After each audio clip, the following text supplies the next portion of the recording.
Espero tengan un buen inicio de semana y se encuentren bien.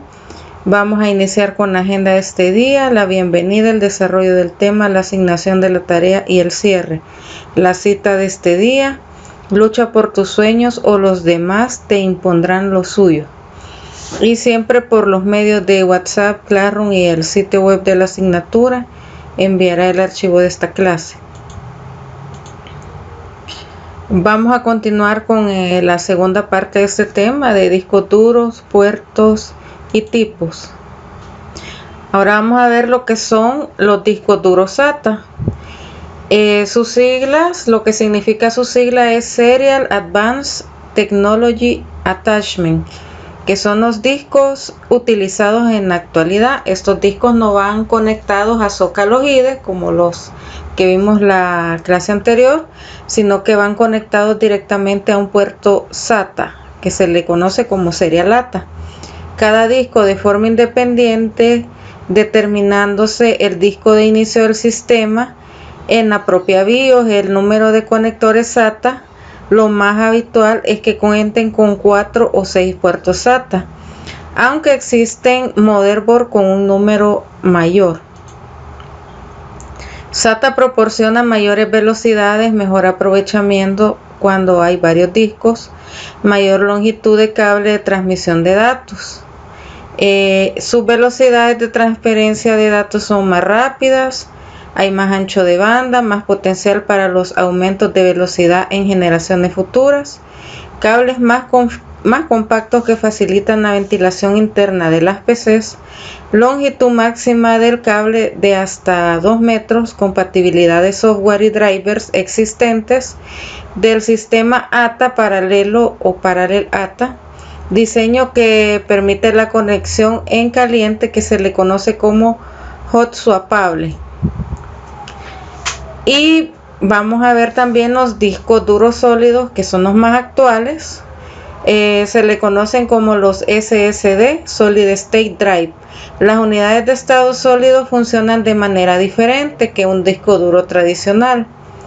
Los discos SSD, que almacenan datos en chips de memoria flash, como en celular, memorias USB o tablets, se puede acceder a todos esos chips de memoria al mismo tiempo, lo que hace que sea mucho más fácil acceder a esta información de alta velocidad. Los discos duros sólidos no tienen partes mecánicas en movimiento como los discos duros tradicionales. La capacidad de almacenamiento de un disco duro sólido llega actualmente hasta los 2 terabytes y el precio por terabyte es mucho más alto que el de un disco duro mecánico. Podemos encontrar el disco sólido con diferentes tipos de conexiones SATA.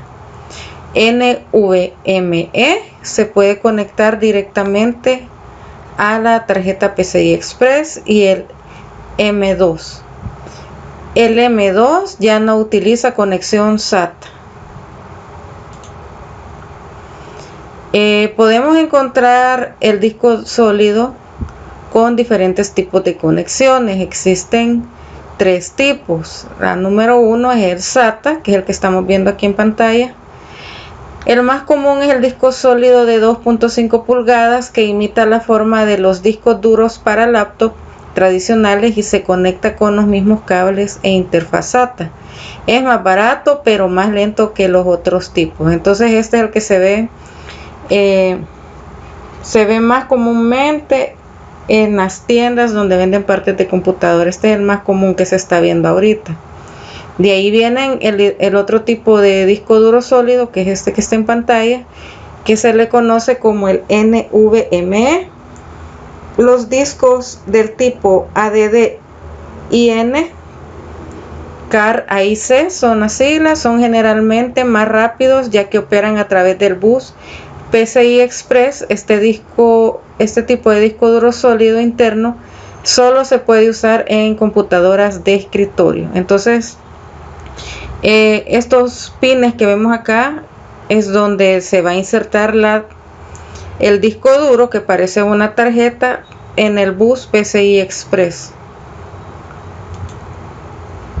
Y el otro tipo es el M2, muy parecido al NVMe que acabamos de ver acá. El formato que se impone actualmente, el disco de estado sólido M2, se utiliza especialmente en laptops delgadas, pero también se le puede encontrar en PCs de escritorio. Muchas placas base actuales cuentan con ranuras M2 para SSD o se inserta en un adaptador y se conecta en las ranuras PCI Express, lo que quiere decir, bueno, ya tiene que ser una motherboard bastante actual. Por ejemplo, una de escritorio se podría conectar este tipo de discos duros. Solo hay que comprar un adaptador para ponerlo, conectar a la ranura PCI Express, pero a este se le ve más para laptop.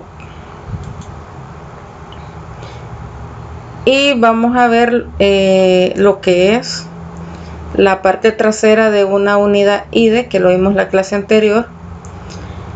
Entonces este contiene el conector IDE, como se ve en imagen, los jumper que veíamos la vez pasada, los maestros y los esclavos. Entonces ahí es dependiendo lo que usted quería que fuese el disco duro, ya sea esclavo o maestro, usted movía el jumper dependiendo la configuración del disco duro. Ahí en esa posición tenía que conectar el jumper, y este es el conector de alimentación, donde tenemos que conectar el cable Molex de nuestra fuente de poder para que le pase energía. Acá podemos ver lo que es la configuración de los jumper que les estaba mencionando. Esta es la configuración para maestro, para esclavo, para el cable select y para maestro o esclavo. Y aquí está un ejemplo de cómo se coloca el jumper en esta unidad. Estas configuraciones solo son para los discos IDE, y la configuración para colocar estos jumper puede variar dependiendo la marca de disco duro. Así de que por lo general, cuando se deja maestro, siempre agarra lo que es la letra C, la unidad C, y cuando es esclavo agarra la D. No necesariamente puede agarrar la D, puede agarrar otra letra, porque puede ser que tenga dos discos duros, uno de maestro y otro de esclavo, entonces quedaría en la C y la D respectivamente, y podría quedar en una unidad E, una unidad de quemador, una unidad óptica. Entonces ahí los esclavos pueden variar de letra. Y aquí podemos ver lo que es la parte trasera de una unidad IDE, de una unidad óptica. En este caso es de un DVD room. Ahí se muestra un conector de audio digital, uno para uno analógico. Aquí está para colocar el jumper. Aquí es para conectar la cincha IDE, y este es la conexión Molex de la fuente de poder. Y aquí vamos a ver lo que es la parte trasera de una unidad SATA, de un disco duro y DVD room o unidad óptica. Entonces aquí ya cambia, acá ya solo hay dos conexiones, que es el cable Molex de la fuente, aquí lo podemos observar a la izquierda, y este es el cable SATA que va a la derecha. Entonces aquí podemos ver lo que son los cables de datos SATA y el cable de alimentación que viene de la fuente de poder. Y ahora nos vamos a pasar a lo que es la tarea individual. Vamos a resolver las siguientes interrogantes. Para eso debemos de leer nuestra clase. La pregunta 1 dice: ¿qué tipo de disco duro tiene la característica hot swappable?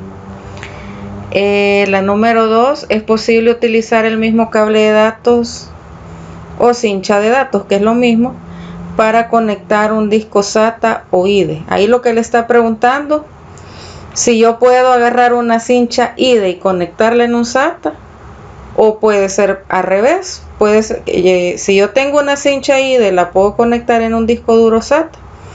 Esa es la pregunta que está haciendo, si es posible. De ahí la pregunta 3, ¿cuáles son las siglas de Serial Advanced Technology Attachment? Pregunta 4, ¿cuáles son los tipos de conexión de los discos duros? Y la siguiente pregunta, ¿cuáles son las diferencias de instalar un disco duro IDE y un disco duro SATA? Para responder, apóyese de los siguientes videos. Así que acá está un video de la instalación de un disco duro IDE en una PC, y en este otro video está cómo instalar un disco duro SATA en una PC. La fecha de entrega es para este viernes 9 de julio. No se les olvide enviarlo a través de Claro, el correo, y poner nuestro nombre completo, número de lista, grado, opción y sección. Lo puede hacer en digital o en el cuaderno y le toma fotografías. Y con esta clase de esta semana concluyo, y nos vemos en la siguiente semana.